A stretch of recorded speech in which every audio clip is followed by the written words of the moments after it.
देव बरो दीस दिवं तुमकां. बापाचे, पुताचे आनी पवित्र आत्म्याचे नांवान आमेन. मातेवाचो 14:14-17.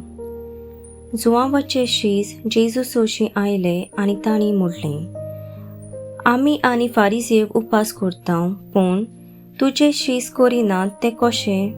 आनी जेजून तांकां सांगलें, आपणा बरोबर न्हवरो आसोसोर न्हवऱ्याचे पावणे दुकांत आसूंक जाताक जाय, पूण न्हवऱ्याक ताचे सोशिलो काडून व्हरचो वेळ पावतलो आनी तेन्ना ते उपास करतले.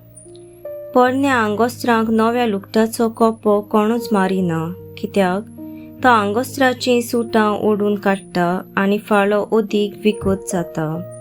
न्हय म्हूण नवो सोरो पोरण्या बुल्ल्यांनी बोरिनात, बोरीत जाल्यार बुल्लीं फुटून सोरो व्हांवतलो आनी बुल्ल्यांचो इबाड जातलो.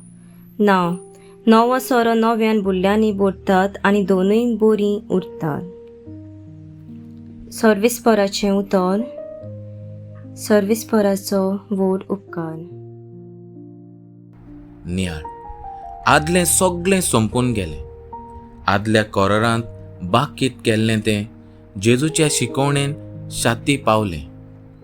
जेजूचे शिकवणेन आमकां नवेंपण फावो जालां.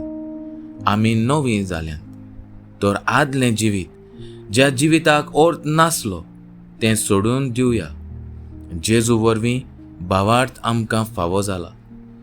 अर्था बोरीत आमचें जिवीत जातलें जाल्यार जेजूचें जिवीत आमी आपणावंक चड गरजेचें. आमेन.